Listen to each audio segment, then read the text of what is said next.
তিস্তাগুড়ি audio story চ্যানেলে আপনাকে স্বাগত। এখন শুনবেন মনোমিতা চক্রবর্তীর লেখা রহস্য গল্প খুনি কে। গভীর রাত, ছিড়ছিড়ে বৃষ্টির সাথে চলছে বিদ্যুতের ঝলকানি। শহরের এক কোনায় অবস্থিত গির্জাটায় ঢং ঢং করে 2টোর ঘন্টা বাজল। লাইটের আবছা আলোয় রণজয় এবার স্পষ্ট দেখতে পেল একজন বেশ লম্বা গোছের মানুষ রেনকোট আর মাথায় হ্যাট পরে বেশ জোরে জোরে হাঁটছেন, আর তার পেছন পেছন আপাতমস্তক রেনকোটে ঢাকা আর একজন ব্যক্তিও হাতে একটা রিভলভার নিয়ে হাঁটছেন। ওনার লক্ষ্য যেন ওই সামনের হেঁটে যাওয়া লোকটাকে শুট করা। সামনের লোকটা পেছন ফিরে একবার পেছনের লোকটিকে দেখেই দৌড়তে লাগলো।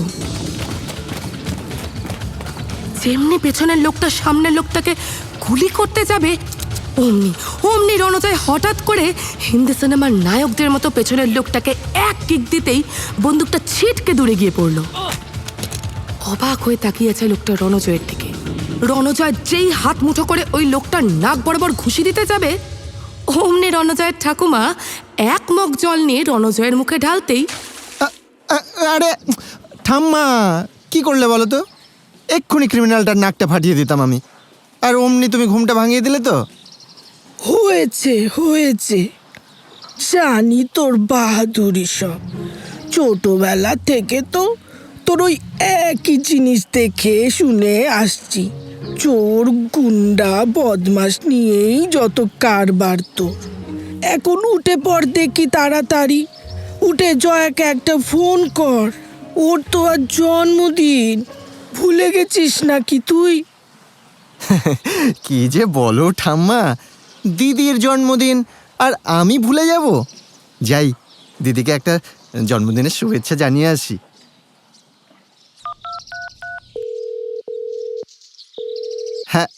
হ্যাঁ রে দিদি, হ্যাঁ শুনতে পাচ্ছিস? হ্যাঁ পাচ্ছি, বল। Happy birthday, many many happy returns of the day. তুই খুব খুব খুব ভালো থাক, আনন্দে থাক, সুস্থ থাক। Thank you. এই শোন না, তোর জন্য একটা সারপ্রাইজ আছে, জানিস তো? আমি না তোর শহরে মানে জলপাইগুড়িতে নতুন পোস্টিং পেয়েছি। আমি এখন ঠাম্মার কাছে চলে এসেছি। আগামীকাল আমার জয়েনিং। এবার বল কেমন সারপ্রাইজটা দিলাম তোকে? ভাই, এ তো দারুণ খবর রে।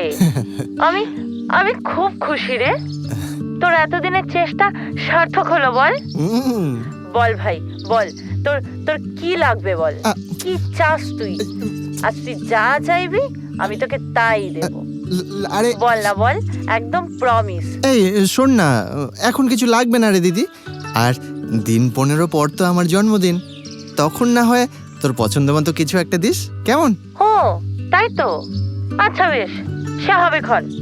আই শোন না, কাল তাহলে একবার আমাদের বাড়িতে আসবি কিন্তু, প্লিজ আয়, আসবি তো? এই শোন না, কাল হবে না রে দিদি, কাল তো ওখানে জয়েনিং। আর সারাদিন এদিক ওদিক করতে করতে অনেকটা ক্লান্ত হয়ে পড়বো। পরশু দেখা করব পাক্কা, তোর হাতে বিরিয়ানি খাবো কিন্তু। তুই আয় তো আগে।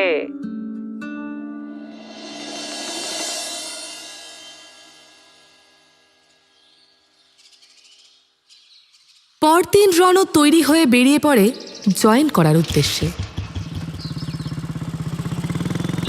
নতুন শহর জলপাইগুড়িতে নতুন কাজের জায়গায় পৌঁছতে পৌঁছতে বেশ বেলা হয়ে গেল তার। তাই রণ সোজা পুলিশ স্টেশনে গিয়ে এসআই পদে জয়েনিংয়ের প্রসেস শেষ করল। এরপর সবার সাথে পরিচয় পর্ব সেরে একে একে কাজগুলো বুঝে নিচ্ছিল তার সিনিয়র অফিসার মিস্টার প্রদীপ্ত বসুর কাছ থেকে। এমন সময় হঠাৎ থানার ল্যান্ডফোনটা বিকট শব্দে বেজে উঠল।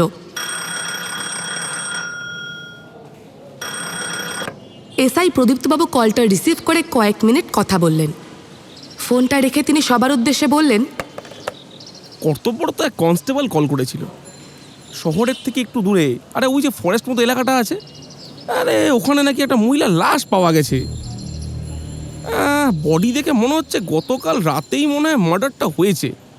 লাশটা ওই পাশের জঙ্গলে ফেলে রেখে পালিয়ে গেছে। চলো হ্যাঁ রণজয়, বেরোতে হবে। প্রথম দিনই একটা বড় কেস পেয়ে গেলে মনে হচ্ছে তুমি। তুমি তো একটু আগে বললে তোমার নাকি এরকম কেস সলভ করতে ভালো লাগে, তুমি নাকি সলভ করতে চাও, তো চলো তাহলে বেরিয়ে পড়ি। প্রদীপ্তবাবু রণ ও তার টিমকে নিয়ে বেরিয়ে পড়লেন ঘটনাস্থলের উদ্দেশ্যে। ঘটনাস্থলে গিয়ে রণ লাশের কাছে উপস্থিত হয় পরীক্ষা নিরীক্ষা করার জন্য। মহিলার ডেড বডির কাছে যেতেই রণর চক্ষু চড়ক গাছ। কি দেখছে সে? ও যেন নিজের চোখে বিশ্বাস করতে পারছে না। এ তো তার দিদি জয়া। মৃত মহিলা রণর দিদি জেনে ইনভেস্টিগেশনের পুরো টিম তো অবাক হয়ে গেল। নিজের দিদিকে ওই অবস্থায় পড়ে থাকতে দেখে কান্নায় ভেঙে পড়ল রণ। দিকবিদিক জ্ঞান শূন্য হয়ে রণ তাকিয়ে আছে দিদির লাশের দিকে। তার চোখ দিয়ে বয়ে চলেছে ক্রমাগত অশ্রুধারা। পরিস্থিতি সামাল দেবার জন্য মিস্টার বসু রণর কাঁধে হাত রেখে বললেন, রণজয়, তোমায় সান্ত্বনা জানানোর ভাষা নেই আমার কাছে এই মুহূর্তে, কিন্তু তুমি শুধু মৃতার ভাই নও, এখানে তুমি এই কেসের একজন তদন্তকারী অফিসারও বটে, তাই শক্ত হতে হবে তোমায়। এখন আমাদের সর্বপ্রথম কাজ এই খুনের অপরাধীদের খুঁজে বের করে তাদের শাস্তির ব্যবস্থা করা। ভেবো না তুমি, তোমার দিদির খুনিরা শাস্তি পাবেই। এরপর মিস্টার বসু টিমের বাকি সদস্যদের ঠিক মতো সব কাজ করতে বলে রণকে নিয়ে সোজা থানায় ফিরে গেলেন।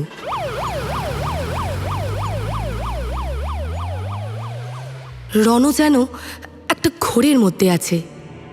কালই তো কথা বলল দিদির সাথে, কত খুশি ছিল জলপাইগুড়িতে রণর পোস্টিংয়ের খবর পেয়ে। আজই দিদির এই অবস্থা, কোনো কিছু ভাবতে পারছে না রণ। এমন সময় হন্তদন্ত হয়ে থানায় এলো অনিমেষবাবু, জয়ার স্বামী। রণকে দেখে অবাক হয়ে যায় অনিমেষ। কথা প্রসঙ্গে জানতে পারে রণ আজই জয়েন করেছে এখানে। জয়ার এই অকস্মাৎ মৃত্যুতে একদম ভেঙে পড়েছেন অনিমেষবাবু। সারা রাত স্ত্রী বাড়ি ফেরেনি, কোনো যোগাযোগও করা যায়নি তার সাথে। কাল একটা পার্টিতে যাওয়ার উদ্দেশ্যে বেরিয়েছিল জয়া, আর বাড়ি ফেরেনি। সারা রাত ঘুমননি, চিন্তায় চিন্তায় কোনো মতে রাতটা কাটিয়েই ভোরবেলা এসে থানায় মিসিং ডায়েরি করে গেছেন অনিমেষ। প্রদীপ্তবাবুর সাথে আইনি কাজকর্ম সেরে প্রিয় দিদির দাহ কার্য সম্পন্ন করে ক্লান্ত বিধ্বস্ত হয়ে কোয়ার্টারে ফেরে রণ। ভেবে পায় না দাদু ঠাম্মাকে কি বলবে সে। হাজারটা চিন্তায় সারা রাত দু চোখের পাতা এক করতে পারেনি সে। এপাশ ওপাশ করে কাটিয়ে দেয় রাতটা। পুরো ব্যাপারটা তার কাছে একটা দুঃস্বপ্নের মতো মনে হচ্ছে।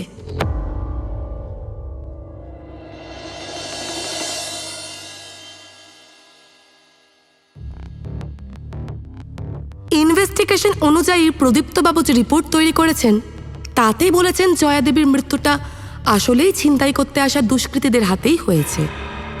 হয়তো রাতে জয়াদেবী যখন পার্টি থেকে ফিরছিলেন তখনই দুষ্কৃতীরা জয়াদেবীর গাড়ি আটকে দেয়, তার সাথে থাকা টাকা পয়সা গায়ের গয়না সব লুট করে নেয়। জয়াদেবী বাধা দেওয়ার বা চিৎকার চেঁচামেচি করায় তাকে খুন করে চলে যায়। একটু আগেই আমরা একজনকে অ্যারেস্ট করেছি। প্রদীপ্তবাবুর কথা অনুযায়ী বাকি অপরাধীরাও খুব শীঘ্রই ধরা পড়ে যাবে। কিন্তু রণর মন কিছুতেই এসব মানতে পারে না। সে গভীরভাবে ভাবতে থাকে বিষয়টা নিয়ে।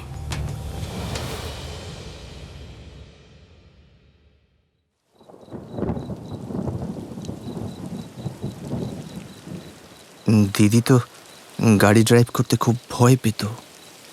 তাহলে তাহলে অত রাতে এত দূর থেকে নিজে নিজে ড্রাইভ করে, তাও আবার একা একা, কি করে সম্ভব দিদির পক্ষে? আবার এদিকে ড্রাইভার বলল সে ছুটিতে ছিল। ড্রাইভারকেই বা ছুটি দিতে গেল কেন? নিশ্চয়ই আগে থেকে জানা ছিল দিদি পার্টিতে যাবে। কিছু কিছু কিছু একটা গ্যাপ থেকে যাচ্ছে ভাবনায়। চিন্তাইটাও ঠিক আছে, কিন্তু একেবারে খুন। দিদির গায়ের গয়নাগুলো নিল আর দিদিকে খুন করে পালালো দুষ্কৃতীরা। উফ, কিছুতেই মেনে নিতে পারছি না। তাছাড়া দিদি পার্টিতে গেলে তো সাজগোজ করে যেত, কিন্তু এক্ষেত্রে দিদির পরনে ছিল একটা সাধারণ শাড়ি। এটা এটা কি কোনো সাধারণ খুন নাকি নাকি পুরোটাই পরিকল্পিত?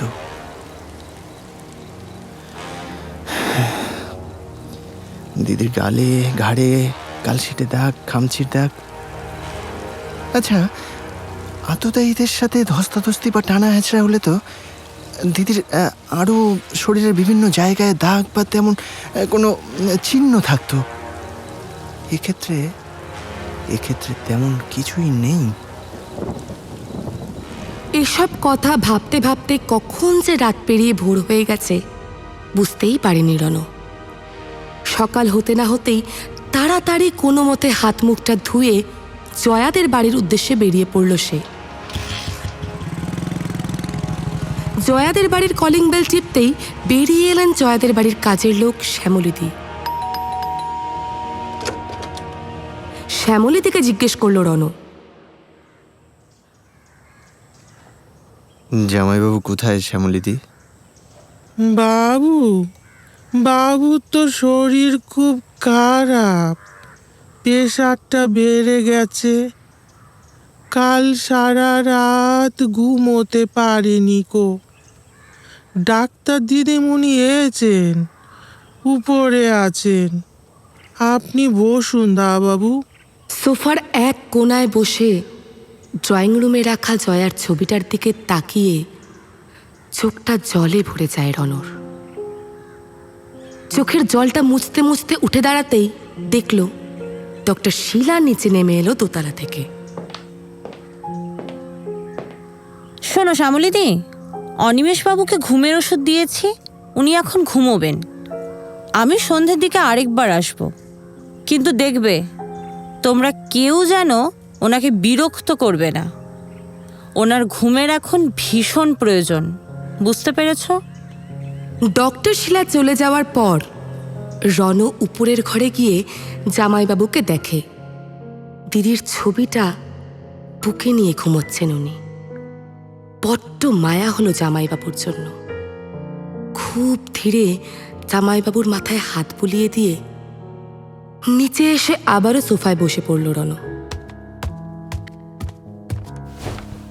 শ্যামলীদিকে দেখে রণ বলল, শ্যামলীদি, একবার দিদির পড়ার ঘরে যাব। দিদি তো বই পড়তে খুব ভালোবাসতো। ঘরটা কি খোলা আছে? কেন? দিদিমণির পড়ার ঘরে কেন? না, মানে তেমন কিছু না, এমনি একবার দেখতাম আর কি। শ্যামলীদিকে দেখে মনে হচ্ছে ওর একটুও ইচ্ছে নেই রণকে জয়ার পড়ার ঘরে নিয়ে যাওয়ার। যেন এক প্রকার বাধ্য হয়ে রণকে পড়ার ঘরে নিয়ে যাচ্ছে সে। চোখে মুখে স্পষ্ট বিরক্তি প্রকাশ পাচ্ছে তার। পড়ার ঘরে ঢুকে রণ শ্যামলীদিকে বলে, এক গ্লাস জল আনবে শ্যামলীদি? বড্ড তেষ্টা পেয়েছে। শ্যামলীদি অনিচ্ছা সত্ত্বেও জল আনতে গেল। রণ পড়ার ঘরটা খুঁটে খুঁটে দেখতে চেষ্টা করে। এমন সময় রণর মনে হয় দরজার পাশে দাঁড়িয়ে কেউ উকি দিয়ে দেখছে ওর দিকে। রণ খুব সন্তর্পণে ওর জায়গা থেকে সরতে সরতে গিয়ে দেখে যা ভেবেছিল ঠিক তাই, শ্যামলীদি উকি দিচ্ছে। শ্যামলীদির এহেন কাজে রণ ধরেই নিল শ্যামলীদি আসল কালপ্রিট। চেপে ধরল সে শ্যামলীদিকে। এই কি ব্যাপার, তুমি উকি দিচ্ছিলে কেন? না না না না, আমি উকি দিচ্ছিলাম না কো, বিশ্বাস করো দাদাবাবু, আমি উকি দিচ্ছিলাম না, শুধুমাত্র দেখছিলাম তুমি দিদিমণির ডায়েরিটা পেলে কি না। ডায়েরি? হ্যাঁ তো, দিদি তো ডায়েরি লিখতো। আমি তো ভুলেই গেছিলাম ডায়েরিটার কথা। ওটা খুঁজে পেলে অনেকটা কাজ সহজ হয়ে যাবে। আমাকে যে করে হোক পেতেই হবে, হ্যাঁ পেতেই হবে আমাকে।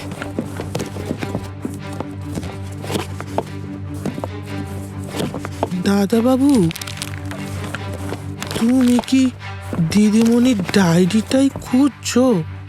হ্যাঁ, কেন বলো তো? এই তুমি জানো কোথায় আছে ওটা? না মানে মানে দাঁড়াও,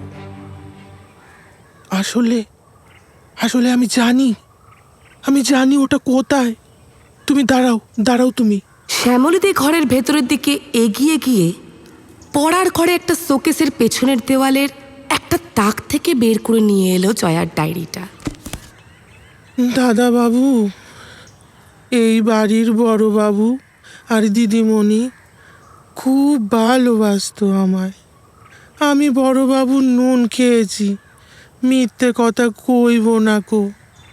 ছেলে পুলে না হওয়ার কারণে দিদিমণি আজকাল খুব মনমরা হয়ে থাকতো। যতদিন বড়বাবু ছিলেন দিদিমণি ততদিন খুব হাসি খুশি থাকতো, কিন্তু বড়বাবু মারা যাওয়ার পর থেকেই দিদিমণি যেন কেমন হয়ে গেল গো। সব সময় মুখ বুজে বই নিয়ে পড়ে থাকতো, আর ওই ডায়েরিটাতে কি যেন সব লিখতো। আমি তো লেখাপড়া জানি না, তাই পড়তেও পারিনি কি লেখা আছে ওখানে। আমি তো পরশুদিন ছুটিতে ছিলাম, গ্রামের বাড়ি গিয়েছিলাম। গতকাল সকালে এসে দেখি এই অবস্থা। দিদিমণির ডায়েরিটা যাতে কেউ নিয়ে না নেয় তাই তো লুকিয়ে রেখেছিলাম ওখানে। কেউ নিয়ে নেয় মানে? কে নিয়ে নেবে? মানে নিয়ে নেয় মানে ওই আর কি, যদি কোথাও হাইরে টাইরে যায়। এই এই এই, সত্যি করে বলো তো, তুমি আর কি কি জানো? আমি আমি আমি কিছু জানি না দাদা বাবু, শুধু এইটুকু বলবো, দিদিমণির মনে অনেক দুঃখ ছিল। নিজের দুঃখের কথাই হয়তো দিদিমণি ওই খাতায় লিখে রেখেছিল। তার দুঃখের কথা যাতে কেউ জানতে না পারে সেজন্যই তো আমি ওটা লুকিয়ে রেখেছিলাম। কেমন যেন আমতা আমতা করে কথাগুলো বলল শ্যামলীদি। রনর মনে হলো শ্যামলীদি আরো অনেক কিছুই জানে, কিন্তু ভয়ে সবটা খোলসা করে বলছে না। শ্যামলীদিকে ছেড়ে দিয়ে রনও এবার জয়ার লেখা ডায়েরিটা পড়তে শুরু করে। পড়তে পড়তে রনর চক্ষু চড়ক গাছ। শ্যামলীদিকে ডায়েরির ব্যাপারে কাউকে কিছু বলতে বারণ করে রন বেরিয়ে যায়। দুদিন পর সন্ধ্যে 7টা নাগাদ রনও তাদের থানার ওসি মিস্টার মনমোহন বাগচির সাথে জয়াদের বাড়িতে উপস্থিত হয়। বাগচিবাবুর নির্দেশে সেখানে শ্যামলীদি, অনিমেষবাবু, প্রদীপ্তবাবু এবং ডক্টর শীলা উপস্থিত হন। স্যার, এই কেসটা তো প্রায় সলভ হয়েই গেছে। দুষ্কৃতীদের একজনকে খুনের পরের দিনই আমরা অ্যারেস্ট করেছি। সম্ভবত বাকিদেরও খুব তাড়াতাড়ি অ্যারেস্ট করে ফেলবো। তাহলে শুধু শুধু আজ এখানে কেন স্যার? আমার কিছু ভালো লাগছে না রনু। আমি ঘরে যাব। আচ্ছা, দাদুর ঠাম্মা কি জানেন জয়ের ব্যাপারটা? না জামাইবাবু, জানাইনি এখনো তাদের। অনিমেষবাবুর এখন বিশ্রামের প্রয়োজন। আমার মতে ওনাকে ছেড়ে দেওয়াই ভালো। দাঁড়ান ডক্টর শীলা, এত তাড়া কিসের? মানে মানেটা হলো আপনাদের একটা গল্প শোনাবো, তারপর গল্প শোনা হয়ে গেলে যে যার জায়গায় চলে যাবেন। গল্প? গল্প? আচ্ছা, এখন কি গল্প শোনার সময় রনু? নাকি সেরকম মানসিক পরিস্থিতি এখানে কারোর আছে? বটেই তো। আরে কি যে করছে ছেলেটা তখন থেকে। হ্যাঁ, গল্পই বটে। আমি রণজয় গুপ্ত, জয়া সেনের ভাই। যদিও রক্তের সম্পর্কের ভাই নই। আমার বাবা জয়া দিদিদের ড্রাইভার ছিলেন। একটা কার অ্যাক্সিডেন্টে জয়া দিদির বাবা মার সাথে সাথে আমার বাবাও মারা যান। আমার মা আগেই মারা গিয়েছিলেন, আর সেই থেকে আমিও জয়া দিদির সাথে বড় হতে থাকলাম ওদের বাড়িতে দাদু ঠাম্মির কাছে। নিজের না হয়েও নিজের নাতির মতো করে দেখেন ওনারা আমায়। আর দিদি তো সেই ছোট্টবেলা থেকে নিজের ভাইয়ের মতো করে আগলে রেখেছে আমায়। ওদের দয়াতেই আজ আমি এখানে পৌঁছতে পেরেছি। আমি জানি তো রনো সবটা। আপনি জানেন জামাইবাবু, আপনি জানেন, তবুও বলছি। আরে তুমি কি এখানে তোমার ফ্যামিলি গল্প শোনাতে ডেকে এনেছো রণজয়? স্যার, ও কিন্তু আপনার সাথে সাথে আমাদের সবার সময় নষ্ট করছে। না স্যার, আপনাদের সময় নষ্ট করার মতো ধৃষ্টতা আমি করতে পারি না। আরে তাহলে তো ফোনিতা কেন করছো? প্রদীপ্ত বাবু, আপনি চুপ করুন, রণজয়কে বলতে দিন। এই রণজয়, তুমি বলো তো। হ্যাঁ, যেটা বলছিলাম, আমার ধীর স্থির ভীষণ শান্ত প্রকৃতির দিদি জয়া, যে কিনা রূপে সাক্ষাৎ লক্ষ্মী আর গুণে সরস্বতী, আমার দিদিকে দেখে এক নজরে পুত্রবধূ হিসেবে পছন্দ করেন এই শহরের সবচেয়ে ধনী ব্যবসায়ী ব্রজেন্দ্রবাবু, যিনি যিনি আমার দিদির শ্বশুরমশাই। তবে জামাইবাবুর কিন্তু এই বিয়েতে একদমই মত ছিল। তুমি থামো রনো, থামো তুমি। কি বলছো, কি বলছো এসব? কাম ডাউন অনিমেষ বাবু, ওনাকে বলতে দিন আগে। হ্যাঁ জামাইবাবু, এই বিয়েতে আপনার কোনোদিনই ইচ্ছে ছিল না, কিন্তু কিন্তু আপনি আমার দিদিকে বিয়ে করতে বাধ্য হন শুধুমাত্র আপনার বাবার সম্পত্তির জন্য। রনো, কারণ কারণ আপনার বাবা আপনাকে বলে দিয়েছিলেন, আপনি যদি জয়া দিদিকে বিয়ে না করেন তাহলে উনি আপনাকে ত্যায্য পুত্র করবেন। ত্যায্য পুত্র, সম্পত্তির কোনো ভাগ পাবেন না আপনি। তাই আপনি দিদিকে বিয়ে করছেন ঠিকই, কিন্তু দিদিকে মন থেকে কখনোই মেনে নেননি রনো। আর আর এর কারণ হলো আপনার হৃদয় জুড়ে রয়েছেন doctor Shila. Mind your language inspector. আপনি ভুলে যাবেন না আপনি কার সঙ্গে কথা বলছেন। কাম ডাউন ম্যাডাম, আপনি রণজয়কে বাধা দেবেন না প্লিজ। আপনি বসুন। ডক্টর শিলা, আপনাকে জামাইবাবুর বাবা একদমই পছন্দ করতেন না। জামাইবাবুর বাবা আপনাদের এই এই এই অবৈধ সম্পর্কের কথা জানতেন, আর সাথে এটাও জানতেন আপনি ডাক্তার হিসাবে কতটা অসৎ। খবরদার, আপনি আপনি আমাকে অসৎ বলতে পারেন না। আপনি অসৎ নন, হাসপাতালের বিভিন্ন রোগীদের অঙ্গপাচার চক্রে আপনি জড়িত নন, আপনার সাথে সাথে জামাইবাবুও জড়িত। জুয়ায় লক্ষ লক্ষ টাকা খুইয়ে সম্পত্তির প্রায় সবটাই নষ্ট করতে বসেছেন এই এই এই মিস্টার অনিমেষ সেন, রনো, যাকে যাকে আমার জামাইবাবু বলতে ঘেন্না হচ্ছে। যতদিন ওনার বাবা ছিলেন, দিদি এবং ওনাদের সম্পত্তি সুরক্ষিত ছিল। গত বছর উনি মারা যেতেই ওনার সব সম্পত্তি একে একে নষ্ট করতে চলেছেন এই মিস্টার অনিমেষ সেন। উনি এখন ঋণে জর্জরিত, তাই বাধ্য হয়েছেন ডক্টর শিলার সাথে হাত মেলাতে। এই যে ডক্টর শিলা, আপনারা গোপনে যে অঙ্গপাচার বিষয়ে বিভিন্ন আলাপ আলোচনা করছিলেন,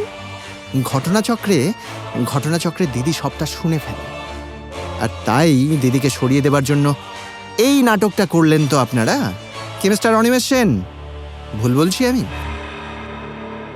অনিমেষ বাবুর সারা মুখে তখন পিন্তু পিন্তু ঘাম দেখা দিচ্ছে। ডক্টর শিলাও ছটফট করছেন ক্রমাগত। রণজয় পকেট থেকে রুমালটা অনিমেষ বাবুর দিকে দিয়ে বলে, কপালের ঘামটা মুছে ফেলুন মিস্টার সেন। হ্যাঁ? ডক্টর শিলার নির্দেশে এক ঢিলে দুই পাখি মারার জন্য আপনারা দুজনে মিলে দিদিকে গভীর রাতে এই বাড়িতেই মেরে ফেললেন, যাতে লাঠিও না ভাঙে আর সাপও মরে যায়, তাই তো? দিদি বেঁচে থাকলে তো আপনাদের কুকীর্তি সব ফাঁস হয়ে যেত, তাই না? দিদি মারা যাওয়াতে আপনাদের সুবিধাই হলো। ডক্টর শিলাকে জীবনসঙ্গিনী হিসাবে পাওয়ার পরিকল্পনাটাও আপনার সফল হলো। আপনাদের পথের কাঁটা দিদিও আর থাকলো না। কি বলেন মিস্টার সেন? আর যাতে কোনো প্রমাণ না থাকে তাই হঠাৎ করে শ্যামলীদিকে দুদিনের জন্য ছুটি দিয়ে দিলেন, তাই তো? মন গড়া কথা বলো না। কি প্রমাণ আছে? কি প্রমাণ আছে তোমার কাছে?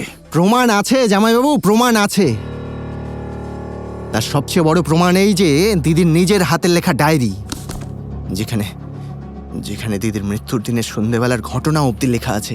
আপনারা যা যা প্ল্যান করেছিলেন আর দিদি যা যা শুনেছিল সবটা। এগুলো কি হচ্ছে প্রদীপ্ত? প্রদীপ্তবাবু আর কি বলবেন? আমি এই 3 দিন দু চোখের পাতা এক করতে পারিনি। সমানে খুঁজে গেছি দিদির মৃত্যুর আসল কারণ। প্রমাণ সংগ্রহ করতে গিয়ে নানা জায়গায় জিজ্ঞাসাবাদ করতে গিয়ে জানতে পারি প্রদীপ্ত স্যার আপনাদের দলের একজন খাস লোক। কি প্রদীপ্ত বাবু, এক একটা কেস বাবদ মোটা অঙ্কের বকশিস পান আপনাদের কাছ থেকে। আর এই কেসটা তো একদমই স্পেশাল, বকশিসের পরিমাণটাও অনেক। তাই সহজেই দিদির কেসটাকে একটা সুন্দর একটা নাটকের রূপ দিতে আপনাদের কোনো অসুবিধাই হয়নি কি মিস্টার প্রদীপ্ত বাবু? আমি ভুল বলছি? আমার বিরুদ্ধে এত বড় অভিযোগ! এই ছোকরা, এই কদিন হলো ডিপার্টমেন্ট আছো তুমি? হ্যাঁ rascal! Mind your language mister Pradipta, আপনি চুপ করুন। এখন সবটা জলের মতো পরিষ্কার, এই কেসে কারা অপরাধী। পালাবার চেষ্টা করবেন না, পুরো বাড়ি কিন্তু পুলিশ ফোর্স ঘিরে রয়েছে। Ranajoy, you continue. এই যে প্রদীপ্ত বাবু, আপনার সাথে ডক্টর শীলা এবং আমার জামাইবাবু, যাকে আমার জামাইবাবু বলতে ঘেন্না হয়, মানে মিস্টার অনিমেষ সেনের সাথে যে একটা লিঙ্ক রয়েছে তার প্রমাণ কিন্তু আমার কাছে আছে। সাইবার ডিপার্টমেন্টে আমার এক বন্ধু চাকরি করে, তাই আপনাদের সহজেই ট্র্যাক করে সবটা জানতে পেরেছি। এই নিন শুনুন। কল রেকর্ডিংগুলো শোনার পর পুরোটা জলের মতো পরিষ্কার হয়ে যায় সবার কাছে। মনমোহনবাবুর নির্দেশে পুলিশ এসে ধরে নিয়ে যায় জয়ার খুনি ও অঙ্গ পাচার চক্রের মূল হোতা অনিমেষ সেন, ডক্টর শীলা এবং তাদের সহকারী বন্ধু প্রদীপ্তকে। এক মনে ড্রয়িং রুমে রাখা জয়ার ছবিটার দিকে তাকিয়ে রণ বলে,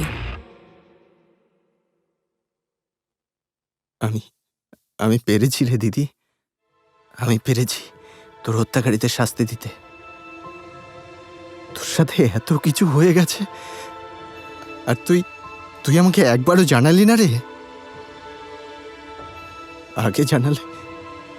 আগে জানালে তোর এই পরিস্থিতি আমি কিছুতেই হতে দিতাম না, কিছুতেই না। চোখের জল মুছে ফেল রণজয়। আরে অপরাধীরা তো ধরা পড়েছে, তোমার দিদির আত্মা এবার শান্তি পাবে। গোটা পুলিশ ডিপার্টমেন্টের গর্ব তুমি। I am proud of you my San.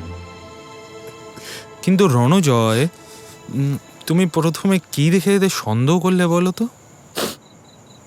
Sir, আমার প্রথম খটকাটা লাগে দিদির পরনের শাড়িটা দেখে।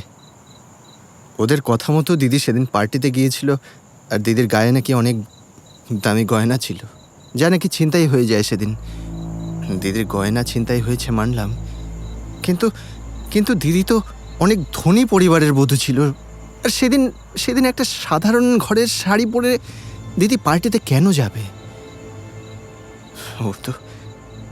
ওর তো দামি শাড়ি পরে যাওয়ার কথা ছিল স্যার। দ্বিতীয় সন্দেহ, ওর ঘাড়ে গালে কালশিটে দাগ, খামচির দাগ আর কোথাও নেই। তৃতীয়ত, খোঁজখবর নিয়ে জানতে পারি দিদি সেদিন সন্ধেবেলাতেই পার্টি থেকে ফিরে এসেছিল। ওর নাকি শরীর খারাপ করছিল আর ফিরে এসেই ওদের সব কথা শুনে ফেলেছিল, যেটা পরে আমি দিদির ডায়েরিটা পড়ে জানতে পেরেছি। আর ওদের কথা মতো দিদি সেদিন পার্টিতে গিয়েছিল গাড়ি ড্রাইভ করে। কিন্তু আমি জানি দিদি গাড়ি ড্রাইভ করতে খুব ভয় পেত, আর এত রাতে একা নির্জন পথে দিদির পক্ষে এটা অসম্ভব ছিল, একদমই অসম্ভব। আর শ্যামলীদি দিদির লেখা ডায়েরিটা লুকিয়ে রেখেছিল, যাতে ডক্টর শীলা বা জামাইবাবুর হাতে ডায়েরিটা না পড়ে। তার মানে শ্যামলীদি ওদের বিশ্বাস করতো না। পরে সে ডায়েরিটা আমার হাতে তুলে দেয়, যেটা হাতে পেয়ে পড়ে দেখার পরে আমি নিশ্চিত হই যে আমার সন্দেহটাই ঠিক। সবই বুঝলাম রণজয়, কিন্তু তোমার দিদি তো তোমার দাদু ঠাম্মাকে অনিমেষের ব্যাপারটা বলতে পারত। স্যার, আপনি মনে হয় ডায়েরির মাঝের দিকের একটা পাতা পড়েননি। ওখানে স্পষ্ট দিদি লিখেছে, দাদু ঠাম্মাকে ওর কষ্টের কথা জানালে ওরা হয়তো দিদির শোকেই মরে যাবে। তাই বেচারি আর বলে উঠতে পারিনি। বলে উঠতে পারিনি।